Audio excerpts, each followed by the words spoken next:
Sobrang init ng laban, muntik pa magkasuntukan dito si Bobby Portis at si Suggs. Nanggigigil dito si Paolo Banchero sa referee matapos tawagan ng tech.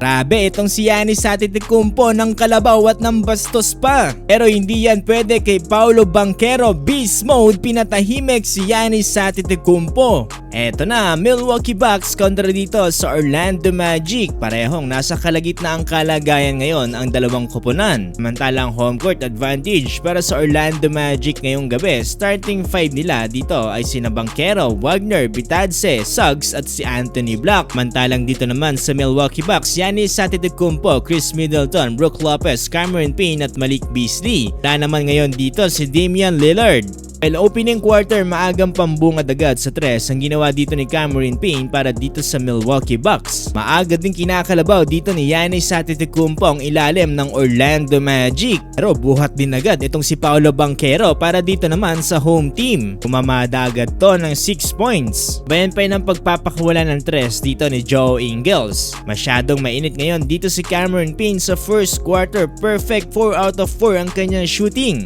Manaagad to ng 9 points samantalang 6 points naman para kay Giannis Antetokounmpo. Pero ito, last 1 minute, ganda ng pinakitang offense dito ni Franz at Moritz Wagner. Dahilan para maging lamang ang Magic by the end of first quarter, 29-25. Second quarter na, eto medyo nag-iinit na ang laban. Pinangunahan naman ni Giannis Antetokounmpo ang puntos dito para sa Bucks. Pero sinagot din naman agad yan ng 3 dito ni Jonathan Isaac para dito sa Orlando Magic. Ito na unti-unting pinupunit ni Giannis Antetokounmpo ang depensa ng Orlando Magic sa ilalim. Puro sa pintura ang tira dito ni Giannis Antetokounmpo, walang magawa ang home team. Tinirahan pa sila dito ng back-to-back 3 dito ni Brook Lopez at Cameron Payne. Ang gugulang pa dito si Giannis, parang naninigo pa dito sa kalaban. Pero na technical foul pa dito si Paolo Banchero matapos magreklamo dito sa agawan ng bola nila ni Jay Crowder. Gigil na gigil ang former Rookie of the Year na si Paolo Banchero. Natapos naman ang first half, lamang pa rin ng Orlando Magic 65-49.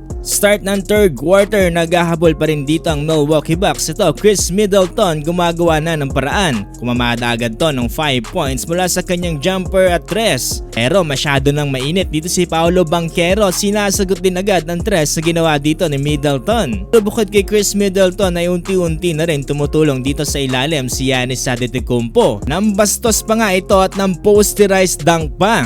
Under 5-minute mark, mas lalo naging mainit ang tensyon matapos magkaalitan nito ni Suggs at ni Bobby Portis. Kung may bagay na hindi kinatuwa itong si Suggs dito sa nagawang depensa ni Bobby Portis. Parang may bahagyang pagtulak kasing ginawa dito si Portis. Well, natapos ng third quarter, lamang pa rin ang Orlando Magic 88-72. Fourth and final quarter, sinusubukang humabol dito ng Milwaukee Bucks sa pamamagitan ng kanilang outside shooting. Pero masyado pa rin talagang mainit dito si Paolo Banchero at itong si Franz Wagner. Kakuha na ng momentum dito si Banchero, final score 112-97, panalo ang Magic. Ang una dito si Paolo Banchero at Franz Wagner na may tig 24 points. Antalang nanguna naman sa Milwaukee Bucks itong si Giannis Antetokounmpo na merong 35 points.